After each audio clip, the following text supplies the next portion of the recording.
Wait.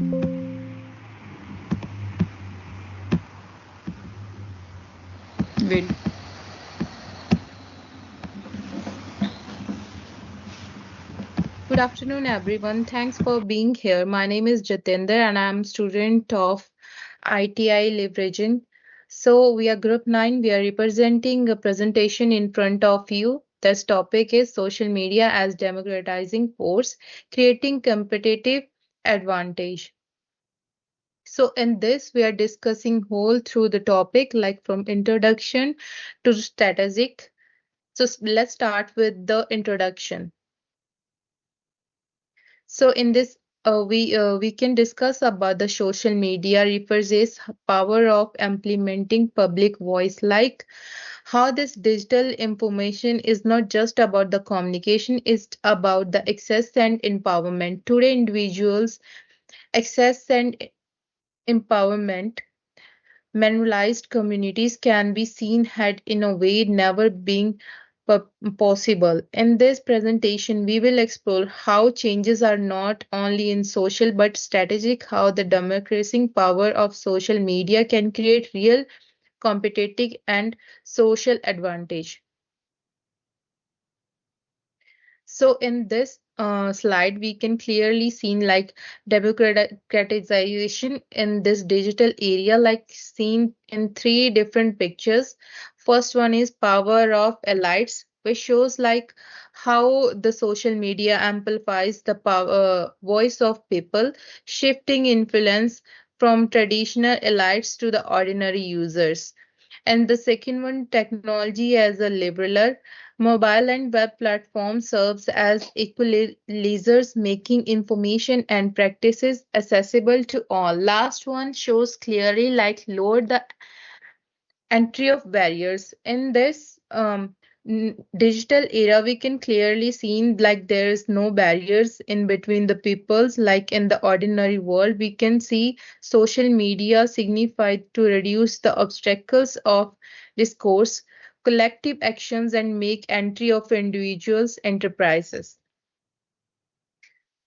In the next slide, we can see like social media as an amplifier is shown in a circular diagram. It shows three different type of things. First one is conduct and connect and production. It allow all the users can produce the content, like they can produce their own content in front of the whole world. Second, like produce model, like producer plus consumer. They use like produce model. The third one is earned influence throughout the engagement, not positions. All users can produce content by passing gatekeepers. The prosumers model, producer plus consumer, challenge traditional boundaries. Influencing is earned through engaging is not position. So next topic discussion will go on by my colleagues.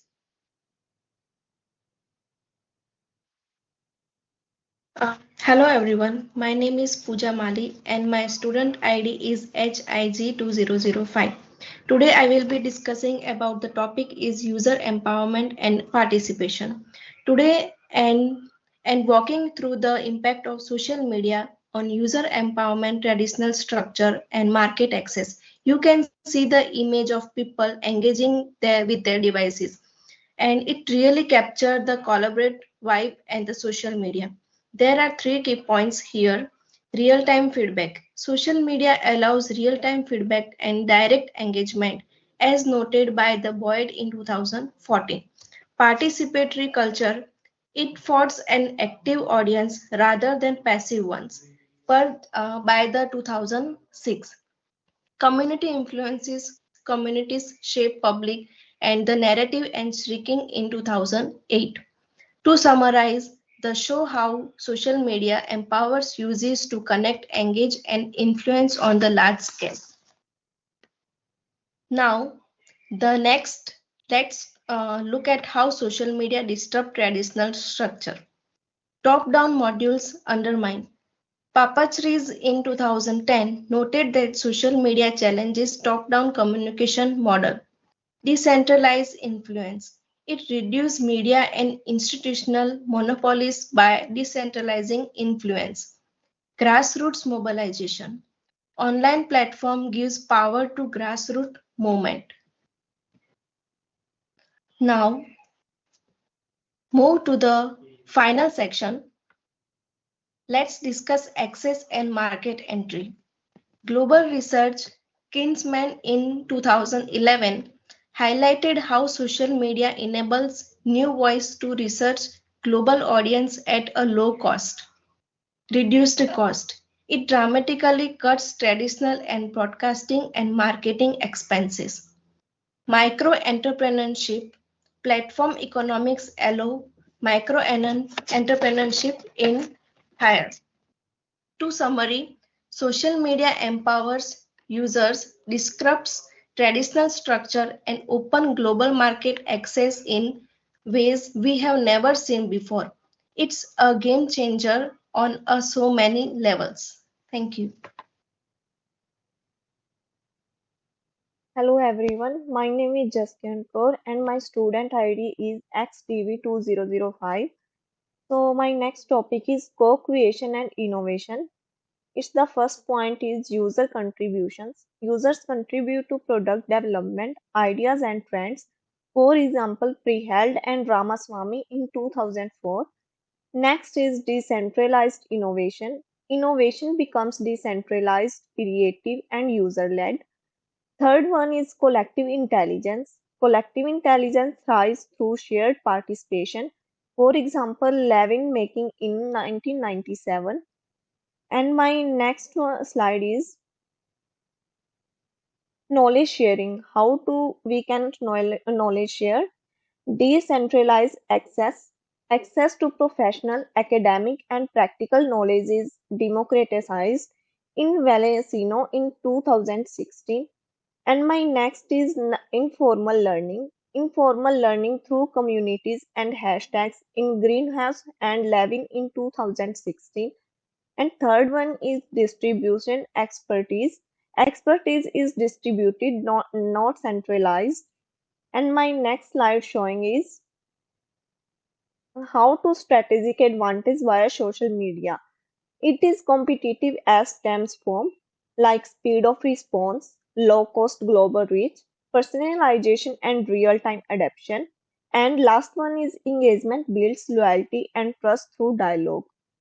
So my next slide showing is how to social listening and adaptability. So first is real time sentiment. Real time sentiment analysis allows rapid response. For example, Shafi in 2022. My next one is feedback loops. Feedback loops help brands, governments, and activities pivot quickly. Next one is agile decisions. Agile decision making foster resilience and innovation. Thank you.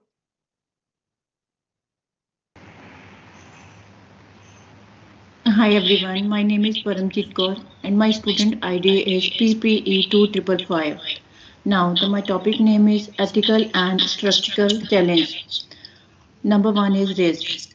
There are significant risks involved, including the spread of misinformation, increased surveillance, and widening digital divides. Number two is inequality. Even with open digital platform, exciting inequalities can remain or even worse. Access and opportunities are not always equal distributed. Number three is amplification. Amplification often amplify content that is polarizing or already dominated, which can skew public discourse and limit this diverse per Now, managing risk strategically. Transparency, digital literacy, and user empowerment are essential. Number two is regulation must balance free speech and safety. Number three is ethical design of platform is critical for equitable democratization. Now, the next one is algorithmic influence. Algorithmic dictate visibility and relevance. Number two is supply shift to those designing and controlling recommendation engine. Number three is true documentation must confront platform basis. The last one is future trends. Number one is growth in decentralized platform and open source governance. We are seeing a shift away from big centralized tech companies controlling everything. Instead, more people are turning to decentralized platform places where no single person or company is in charge. Think of it like a community run project where everyone has a say. Open source governance means the rules and system behind these platforms are open for everyone to see, suggest changes or help build. Number two is integration of AI and virtual influence. AI is starting to shape the way we interact online. One big trend is the rise of virtual influence, computer generated character powered by AI that act like real people on social media. They can post content, interact with fans, and even collaborate with brands. Number three is increased demand for algorithm transparency and digital right. People are becoming more aware of how algorithmic the rules that decided that we see online shape our experience. There are growing pressure on companies to be clear about how these systems work, what data they use, how they make decisions, and whatever they are fair. At the same time, people want more control over their digital rights like privacy, ownership of personal data, and freedom of expression online. Thank you.